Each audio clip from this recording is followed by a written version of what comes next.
Hello students, দেখো এই অঙ্কটা আমরা কীভাবে করব সেটা বলছি। এখানে বলছি আমরা একের অঙ্কটাকে প্রথম ভাবছি হচ্ছে 7-এর সংখ্যাটি যোগের বিপরীত সংখ্যা। এটা অবশ্যই খুব সহজ জিনিস, এটা তোমরা দেখে বুঝতে পারছো। 7-এর এই যোগের বিপরীত সংখ্যা হচ্ছে যোগের বিপরীত সংখ্যা। এখানে এটা বলার কিছু নয়, এটা শুধুমাত্র -7/13 হবে। ঠিক আছে, এটা হচ্ছে একেরটা, সঠিক অপশান এ। এখন দুইয়েরটা যদি আমরা করি, বলছে এতের অনন্য। এতের অনন্য অবশ্যই আমরা জানি, অনন্য মানে এক প্রকার উল্টোটা। তাহলে এর অনন্য হবে, এর অনন্য সমান যেটা হবে সেটা হচ্ছে 19/14। তাহলে এর সঠিক অপশান হচ্ছে সি। নেক্সট অঙ্কতে যদি আমরা যাই, এখানে বলছে নিচের সংখ্যাগুলির মধ্যে কোনটি অমূল্যদের সংখ্যা।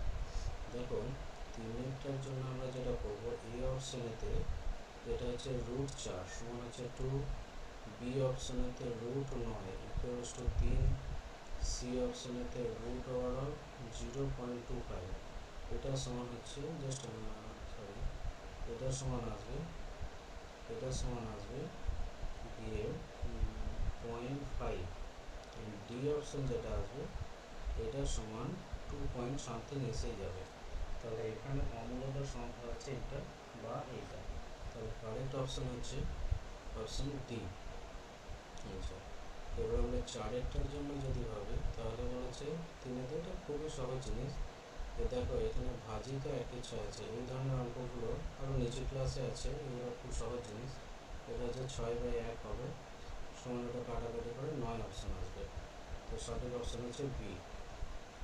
এখন আমরা সি-এরটার জন্য যদি চেক করি, -1/2 প্লাস হচ্ছে 1/3, এটাকে আমি লিখতে পারি, এখানে ওভারঅল লসাগু আসছে 6, এটা হচ্ছে 2, 3, তার মানে -3, এখানে হচ্ছে +2, দ্যাট ইকুয়ালস টু -1/6। তাহলে এক্ষেত্রে অপশন হচ্ছে 5-এরটা।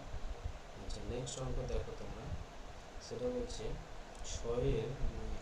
6-এরটা যেটা বলছে, দেখো এখানে অনন্য পদ আমি আগের অঙ্কটাতে বললাম, অনন্য মানে উল্টো, অর্থাৎ একের অনন্য যদি আমি সেইভাবে ভাবি জিনিসটা, তাহলে একের অনন্য হচ্ছে 1/1, দ্যাট ইকুয়ালস টু 1।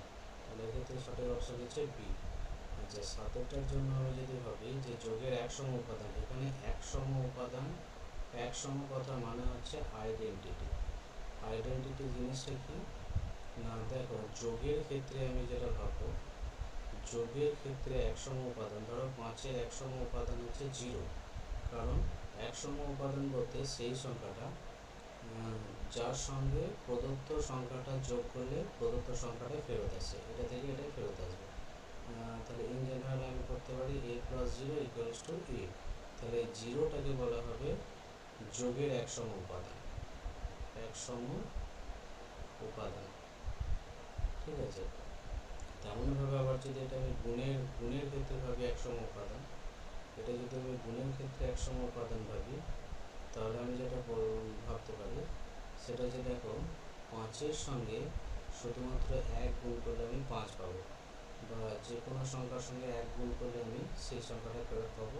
তাহলে এখানে 1 হচ্ছে গুণের একসম উপাদান, গুণের একসম উপাদান। আমাকে এখানে কি বলেছে, তাহলে এই 0 আর 1-এর গুণফল, অর্থাৎ 0 আর 1-এর গুণফল হচ্ছে আসবে গিয়ে 1। আমাকে বলেছে যোগের একসম উপাদান এবং গুণের একসম উপাদানের গুণফল, তাহলে নিঃসন্দেহে এখানে অপশান এ হবে।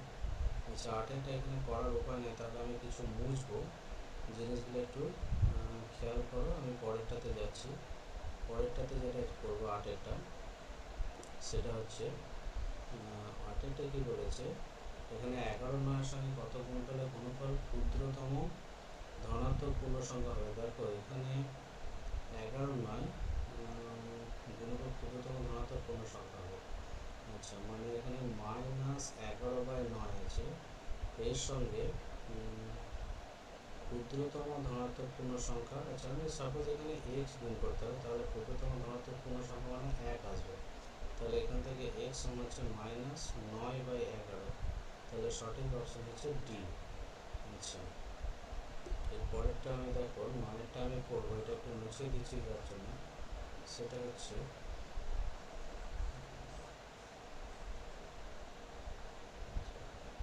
নয়টার ক্ষেত্রে দেখো যেটা করবো আমি, সেটা হচ্ছে বলছি 1/√2 এক্স দিয়ে গুণ করলে গুণফল ক্ষুদ্রতম ধনাত্মক পূর্ণ সংখ্যা হবে।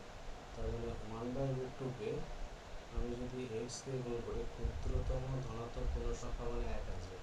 তো এক্ষেত্রে হচ্ছে এক্স সমান হচ্ছে √2, তাহলে সঠিক অপশন হচ্ছে সি।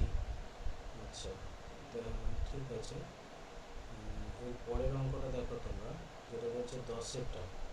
10-এরটা কী বলছে? 10-এরটা বলতে 10-এরটা প্লেন গুণ আছে, অর্থাৎ 1 এটার সঙ্গে গুণ আছে হচ্ছে -0.1, এটার সঙ্গে গুণ আছে -0.1 সমান 1/10। আচ্ছা, এখানে দুটো মাইনাসে গুণ করে ওভারঅল এখানে চিহ্নটা প্লাস আসবে। গণিত এটাকে আমি ভাবতে পারি 1/10, 1/10 ওভারঅল আসছে 1/1000 সমান হচ্ছে 0.001। আচ্ছা, তাহলে এখানে সঠিক অপশন কোনটা হবে? সঠিক অপশন হচ্ছে বি। এবার 11টায় খেয়াল করো, এতকে কত দিয়ে ভাগ, সংখ্যা দিয়ে ভাগ করলে ভাগফল 1 আসবে। এটা অবশ্যই তোমরা বুঝতেই পারছো, এটা খুব সহজ হবে। এর সাথে যদি আমরা এক্স গুণ করি তাহলে এখান থেকে এক্স সমান হচ্ছে -16/5, তাহলে সঠিক অপশন হচ্ছে বি। আচ্ছা, এখন আমরা যদি 12 অঙ্কটা করি, 12 অঙ্কটা কী বলছে? যে সকল সংখ্যার বর্গমূল নির্ণয় করা যায় না তাদেরকে অমূলত সংখ্যা বলা যাবে। আচ্ছা, যে কোনো দুটি মূলত সংখ্যাকে গুণ করা হলে সর্বদা মূলত হবে, মূলত সংখ্যার গুণফল সর্বদা মূলত সংখ্যা হবে। ঠিক আছে। আচ্ছা, নেক্সট অঙ্ক যদি আমরা করি, নেক্সট অঙ্কতে দেখো 14টা যেটা বলছে, 14টা যেটা বলছে 5m -3 = 0। এখান থেকে m সমান হচ্ছে 3/5। তাহলে এটা মূলত সংখ্যা, এখানে যত মূলত সংখ্যা অবশ্যই মূলত সংখ্যা। 2.2 এটা মূলত সংখ্যা। আচ্ছা, এই 16 অঙ্কটা দেখো তোমরা, 16 অঙ্কটা যেটা বলছে 0.333 এইভাবে আসতেই থাকবে। তাহলে এটাকে লেখা যায় 3 মাইনাস যার মাথায় 15, এটা সমান লেখা যায় হচ্ছে 0.3 মাথায় 15, তাহলে এটাকে লেখা যায় 3/0/9। আচ্ছা, সমান হচ্ছে 1/3। আবার দ্বিতীয় অংশটাকে লেখা যায় যদি আমি লিখি হচ্ছে এই যে এটা হচ্ছে মূলত, কিন্তু 224, আচ্ছা 244, 2344, 2 এইভাবে চলতে থাকবে। দেখো এইখানে যে 4 সংখ্যাটা আছে, 4-এর রিপিটেশনটা 1, 2 অন্তর কিন্তু একবার করে বেড়ে গেছে। এই ধরনের সংখ্যাগুলোকে বলা হচ্ছে অনাবৃত দশমিক সংখ্যা। অনাবৃত দশমিক সংখ্যা, এবং এই সংখ্যা যত প্রকার আসবে, এখানে 4-এর জায়গায় আমরা এটাকে 0 দিয়ে লিখতে পারি, 1 দিয়ে লিখতে পারি, এখানে 2 ব্যতীত যে কোনো সংখ্যা দিয়ে লিখতে পারি। 2 ব্যতীত 0 থেকে 9 পর্যন্ত শুরু করে এটাকে আমরা সাপোজ একটা 0.2121122 এরকমভাবে আমরা লিখতে পারি, বা হচ্ছে 0.2323322 এইভাবে যাবে। মানে এইভাবে যে নাম্বার অফ রিপিটেশন এটা একটা একটা করে বেড়ে বেড়ে যাবে। এই ধরনের সংখ্যাগুলোকে বলা হবে অনাবৃত দশমিক সংখ্যা, এবং এই সংখ্যাগুলো সর্বদাই হচ্ছে অমূলত সংখ্যা হয়, অমূলত সংখ্যা হয়। ঠিক আছে। এরপরে দেখো, এরপরে হচ্ছে 17 অঙ্কটা। 17 অঙ্কটা যেটা বলছে মূলত সংখ্যার ভাগ বিনিময় নিয়ম মেনে চলে। এগুলো তোমরা নিজেরা ট্রাই করো, এগুলো সাধারণ জিনিস, এগুলো মানে ভেঙে ভেঙে করতে হবে, এগুলো তোমরা নিজেরা ট্রাই করো, এগুলো আমি কিছু বলছি না। আচ্ছা, নেক্সট অঙ্ক দেখো 18 অঙ্কটা। 18 এগুলো বিবৃতি বা স্টেটমেন্ট আছে, এগুলো আমি কিছু বলছি না, এগুলো তোমরা নিজেরা ট্রাই করবে। 19-টা দেখো, দুটি অমূলত সংখ্যার মধ্যে অসংখ্য অমূলত সংখ্যা আছে, এগুলো হচ্ছে স্টেটমেন্ট এক প্রকার বলা যেতে পারে। আচ্ছা, 20টা যদি আমি চেষ্টা করি, 20টা কি বলছে? এদের গুণফল মূলত না অমূলত? হ্যাঁ, 20টা যদি আমি চেষ্টা করি 3 + √7, তো আচ্ছা এটাকে লেখা যেতে পারে, এটা এদের এদের গুণফলটা হতে হবে 3 স্কোয়ার মাইনাস হচ্ছে √7 তার whole square, that is 9 minus 7 equals to 2। এটা হচ্ছে মূলত, তার মানে এখানে হচ্ছে দুটো অঙ্গদের সংখ্যা গুণফল 2। আচ্ছা, তারপর হচ্ছে এটি মূলত অঙ্গদের সংখ্যা যোগফল সর্বদা মূলত না, কিছু নির্দিষ্ট করে বলা যাবে না, কারণ মূলতও হতে পারে অমূলতও হতে পারে, আবার সর্বদা মূলত সর্বদা অমূলত, এটা বলাটা ভুল হবে। কখনো মূলত কখনো অমূলত, সে বলাটা ঠিক ছিল। তো সর্বদা কথাটা এখানে কিন্তু বলাটা ঠিক হচ্ছে এই দুটোর ক্ষেত্রে। সর্বদা না থাকলে এই দুটোই হতো, সি এর অপশনটা সঠিক হতো। এবার 22 দেখো, নিচের কোন সংখ্যাটির অনন্য মূলদ নয়? কোন সংখ্যাটির অনন্য মূলদ নয়? অবশ্যই বি, কারণ হচ্ছে অমূলদ মানেটা কি?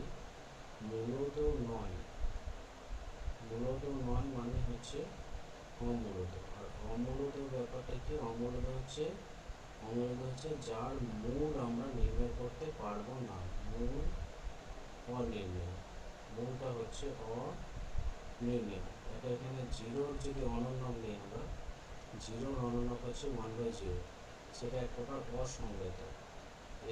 এই জন্য এর কোনো রুট বা মূল নির্ণয় করা সম্ভব হবে না। আচ্ছা, নেক্সট অঙ্কতে যাওয়া যাক। নেক্সট অঙ্ক এর পরের ভিডিওতে আমরা ছাড়বো। স্টুডেন্ট, তোমাদেরকে একটা রিকোয়েস্ট, আমার চ্যানেলটিকে সাবস্ক্রাইব এবং লাইক করে দেয়, যাতে পরবর্তী ভিডিও আমি সহজেই ছাড়তে একটু আগ্রহী হই। ওকে, থ্যাংক ইউ।